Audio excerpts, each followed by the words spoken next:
Tupata ajali asubuhi na kwenda Morogoro. Tunamshukuru Mwenyezi Mungu, lakini tumetoka salama. Nimeona treni imehama kwenye reli.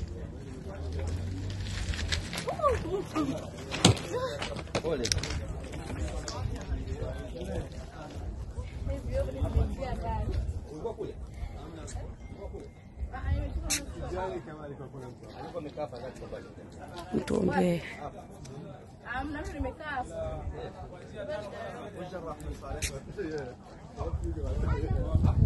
Yani hii nguzo ndo kama imesaidia hii treni siweze, pengine zibewa zote zingedondoka, tungeumia sana. Lakini tunamshukuru Mungu, kuna watu wameumia kidogo, sio wote. Ndio tuko hapa. Tumetoka nje kidogo tu Dar es Salaam kama dakika 25 nafikiri. Kitu kama hicho. Bewa nyingine ile kule imechomoka.